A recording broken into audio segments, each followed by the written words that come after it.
Assalamualaikum warahmatullahi wabarakatuh. Kami dari kelompok 8 yang terdiri dari saya sendiri, Makfira Eka Fatwa, Andi Siti Fadilawati, dan Kak Vito. Di sini kami akan membahas tentang terbentuknya negara-negara merdeka jajahan Inggris. Terbentuknya negara Mesir di Afrika Utara. Nah, di sini kami memilih negara Mesir sebagai negara merdeka yang pernah dijajah oleh bangsa Inggris. Latar belakang masuknya bangsa Inggris ke Mesir, yaitu karena krisis keuangan Mesir. Pengaruh kekuasaan Inggris makin kuat mulai tahun 1875, yakni saat Khedive Ismail yang menjabat dari tahun 1863 hingga 1879 membutuhkan uang sehubungan dengan krisisnya keuangan Mesir. Khedive Ismail kemudian menjual sebagian besar saham Mesir pada terusan Suez kepada Inggris.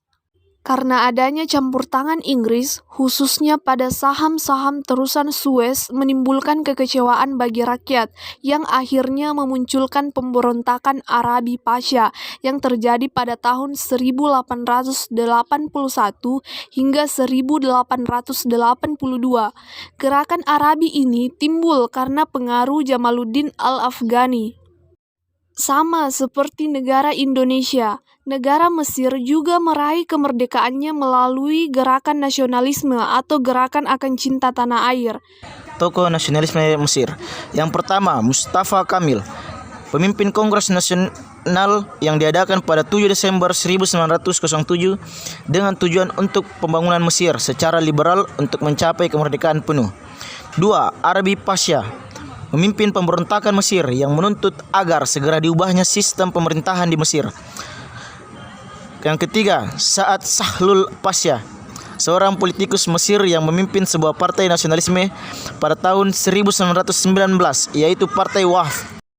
Baiklah, saya akan melanjutkan materinya.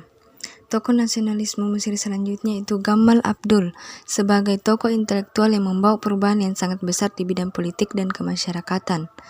Selanjutnya yaitu Jamaluddin Al-Afghani yang menyumbangkan ide-ide pembaruan dalam kegiatan politik serta melahirkan gagasan pan-Islami. Selanjutnya itu Imam Hasan Al-Banna yang menyumbangkan pemikiran Islam modern serta beliau seorang pendiri gerakan Islam Ikhwatul Muslimin. Huda Al-Sarawi. Pada tahun 1920, para aktivis Mesir mendirikan badan politik sendiri yang bernama Wafdis Wawan Center Community, dan Huda Al-Sarawi menjabat sebagai presiden organisasinya, menyuarakan para wanita Mesir untuk tidak membeli produk-produk buatan Inggris. Materi selanjutnya yaitu kemerdekaan Mesir. Pada 28 Februari 1922, Mesir meraih kemerdekaan dari Inggris melalui Partai Waqf yang dipimpin oleh Sa'ad Sahlul Pasha, menyuarakan Unilateral Declaration. Isinya adalah: 1. Inggris mengakui kemerdekaan dan kedaulatan Mesir. 2. Inggris berhak atas 4 reserve point, yaitu A. Mempertahankan terusan Suez, B. Menggunakan daerah Mesir untuk agresi bangsa lain untuk intervensi bangsa lain, C. Mempertahankan Mesir terhadap agresi bangsa lain atau intervensi bangsa lain, dan D. Melindungi bangsa asing di Mesir dan kepentingannya. 3. Status Sudan akan dibicarakan lebih lanjut.